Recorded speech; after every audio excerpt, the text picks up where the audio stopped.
Picture this, a lonely hill on the edge of the British Empire. There's a tiny, forgotten outpost. No backup is coming. There is absolutely no escape. And inside, just 21 soldiers. Outside, an army of 10,000. What happened next has gone down as one of the greatest last stands in all of human history. I mean, let's just take a second to absorb those numbers. The odds weren't just bad. They were completely impossible. On one side, you have 21 Sikh soldiers from the British Indian Army, and on the other, a massive force of 10,000 Afghan fighters. It's the ultimate David versus Goliath story, playing out for real on a remote mountain pass. All right, so let's set the scene. The date is September 12th, 1897. We're at Saragarhi, which is really just this desolate and incredibly vulnerable spot. It probably felt like just another day, until a cloud of dust appeared on the horizon, and, that kind of cloud only means one thing, an approaching storm. But this one was made of thousands of enemy fighters. So you might be asking, why was this one tiny little post so important?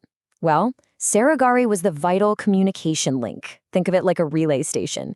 It used heliographs, basically mirrors flashing sunlight, to connect two huge British forts, Fort Lochlart and Fort Gulistan. If Saragarhi fell, those forts were completely blind and deaf to each other. It was the absolute linchpin of the whole defense. And when I say outpost, you've got to understand we are not talking about a fortress here. Not even close. Saragarhi had no real walls, no cannons, zero heavy defenses. It was basically just a small building with a signaling tower. To be blunt, it was dangerously exposed. A sitting duck. And holding this vital, completely undefended position, just 21 men. These weren't just any soldiers, though. They were from the legendary 36th Sikh Regiment, a unit famous for its incredible discipline and bravery. And the man in charge on the ground was a seasoned veteran, Havildar Ishar Singh. So as those 10,000 fighters completely surrounded the post, their leaders offered the 21 soldiers a choice. An ultimatum, really. Surrender, and you get to live. Everything, and I mean everything, came down to this one moment. So what do? I mean, really, what would you do? Face what you know is certain death, or surrender and walk away? That was the choice right in front of Havildar Ishar Singh and his men. And the fate of those two bigger forts? It rested entirely on their decision. His decision was immediate. It was absolute. He signaled a message to his commanding officer at Fort Lochlart, and it was simple.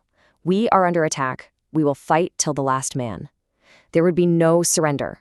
They were holding their ground no matter what it cost them. And this is the most crucial part of the story. Ishar Singh knew they couldn't win. Victory was never, ever the goal. Their real mission was something else entirely. Delay the 10,000 attackers for as long as humanly possible.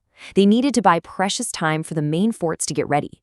Their stand wasn't for glory, it was a strategic sacrifice. Okay, so the decision is made, the line is drawn in the sand, and the battle begins. The 21 Sikhs took up their positions, using whatever little cover they had. From this point on, their training, their discipline, and their incredible marksmanship were the only things they had going for them against this overwhelming force. The Afghans charged, right? They were probably expecting to just roll over this tiny post in a matter of minutes. But then rifle fire just cracked through the air, and it was precise, it was disciplined, and it was deadly. The first wave of attackers, it just broke and had to retreat. So they sent in a second wave, even bigger this time. And again, that disciplined fire from just 21 rifles held them back. Every single bullet seemed to count. This tiny garrison was fighting with an impossible level of efficiency.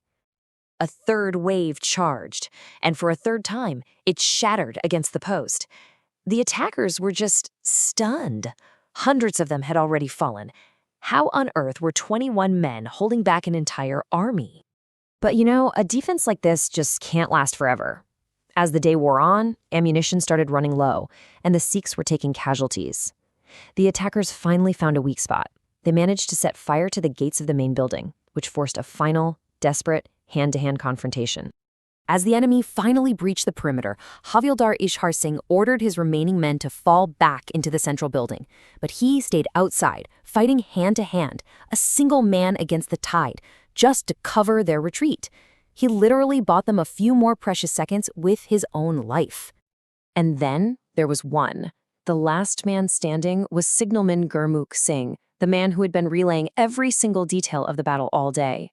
His final message was a request for permission to put down his signaling equipment and join the fight. Permission was granted. He then shouted the famous Sikh battle cry, Jo Bole So Nihal, Sat Sri Akal, which is a cry of spiritual victory, and he charged right into the fight. When the smoke finally cleared, all 21 defenders were gone, but their sacrifice, it was anything but in vain.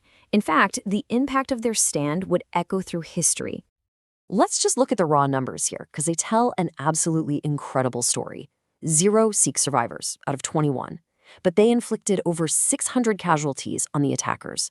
And most importantly, their strategic goal achieved.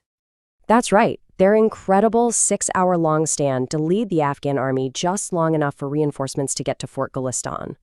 The main attack on the fort was beaten back. The entire defensive line held, all because of the sacrifice of those 21 men at Saragarhi.